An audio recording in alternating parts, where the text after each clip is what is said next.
In the winter of 1846, when snow floated over Munich like scattered pearls and the Bavarian palace glowed with golden lamplight, an aging king wandered through its corridors with a longing he didn't dare name. King Ludwig I of Bavaria had power, wealth, and the admiration of Europe. He had built monuments, nurtured artists, collected masterpieces, and shaped an empire with culture rather than conquest. Yet when he looked into the vastness of his own life, he saw emptiness, an ache that the crown could not soothe.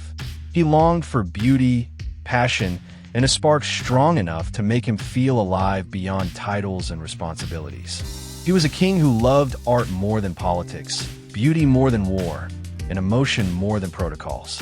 A king who had devoted his life to creating a world of elegance, paintings, poets, and music. But he had no muse, no inspiration that could awaken the man behind the throne. He lived surrounded by grandeur, but he felt none of its warmth.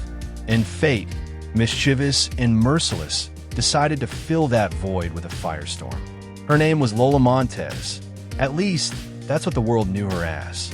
She arrived like a gust of wind that refused to knock, a flame that refused to dim, and a scandal that refused to behave.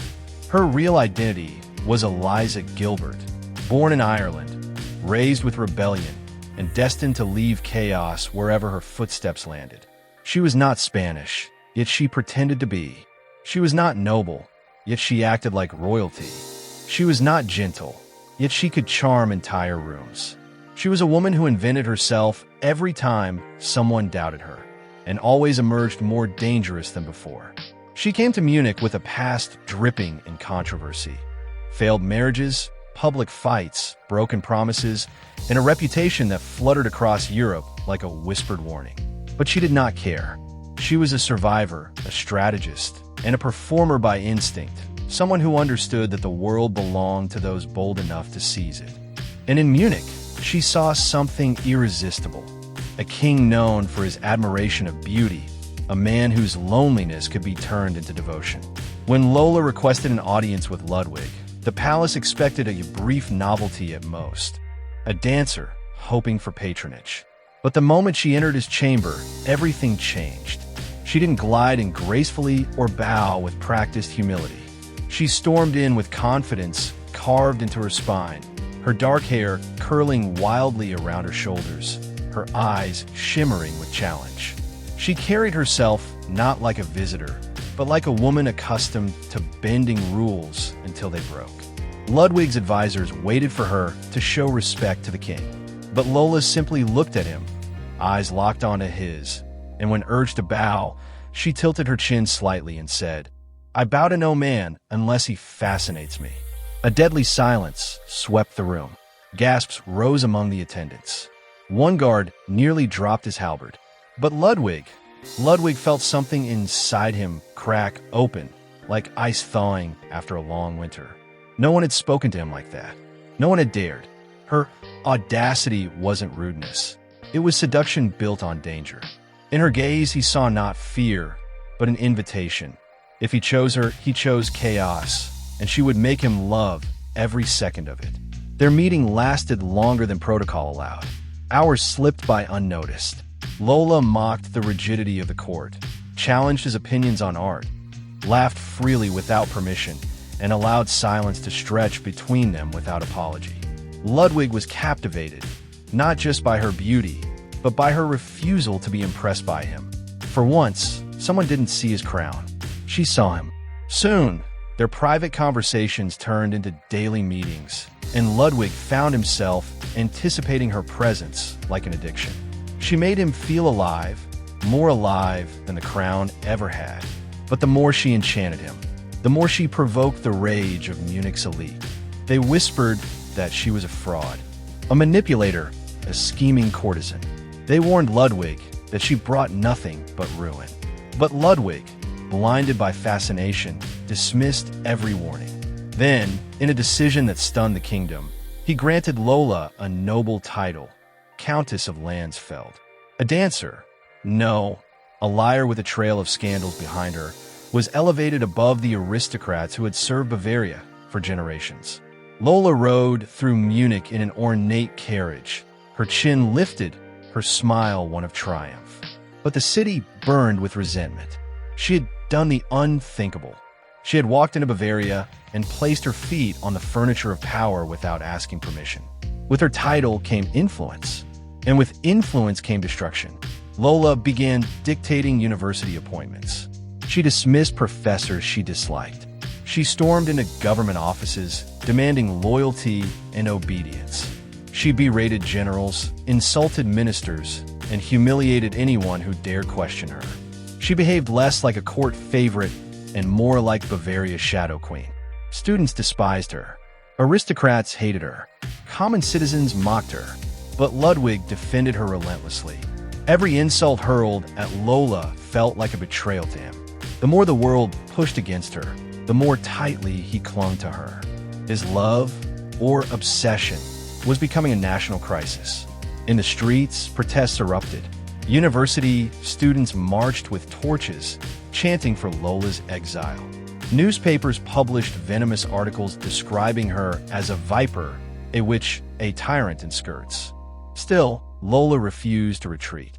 She faced angry crowds with fearless eyes and a defiant smirk.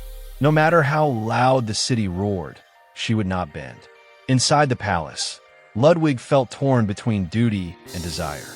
Ministers warned him that Lola was destroying his reign. Advisors begged him to remove her for the sake of peace. But Ludwig fought for her as if fighting for his own heart. He believed she understood him in ways no one else had. He believed she loved him, not his throne, and that belief blinded him to the storm gathering outside the palace gates. By early 1848, Munich was a city on the verge of explosion. Violent clashes erupted near the university. Crowds surrounded government buildings. Pamphlets calling for Ludwig's abdication circulated openly. The people no longer blamed just Lola. They blamed the king for allowing her to rule through him. And then came the night that changed everything. Thousands gathered outside the palace, torches blazing, voices thundering through the icy air. The crowd demanded Lola's expulsion. They demanded restoration of order. They demanded a king who listened to his people, not a dancer who reveled in power she had never earned. Inside, Ludwig paced anxiously. The weight of the kingdom pressed on his chest. His hands trembled. The world outside was screaming. And Lola, lounging on a velvet sofa, simply shrugged. "Let them scream," she said, her voice smooth and careless. Kings shouldn't fear their people. But Ludwig did fear, not for himself, but for the monarchy, for the city he loved, for the legacy he had spent decades shaping. He looked at Lola and realized that if he kept her, he would lose everything else. With a broken voice, he ordered her to leave Bavaria immediately. Guards escorted her through hidden corridors to avoid the enraged mob. Lola, for the first time, looked startled, not from fear, but from disbelief that the king she controlled could suddenly choose something over her.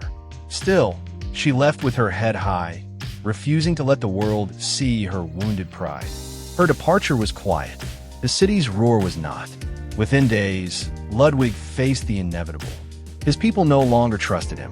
His parliament no longer respected him. His ministers no longer obeyed him. Love, or whatever force had tied him to Lola, had cost him the loyalty of an entire kingdom. And so, Ludwig abdicated. The king stepped down not because he was defeated in war, but because he had been defeated in passion.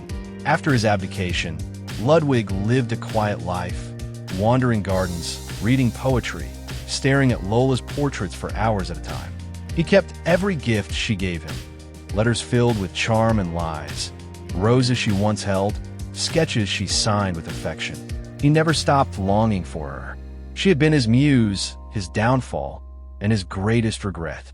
A fire he touched willingly, knowing it would burn him. Lola, meanwhile, traveled endlessly. Paris, London, New York, California. She performed in theaters, got entangled in lawsuits, charmed men into supporting her, and fought with anyone who resisted her will. She attempted to reinvent herself again and again, but the world grew tired of her chaos. She aged, but her scandals didn't. Her fame flickered. Her strength waned.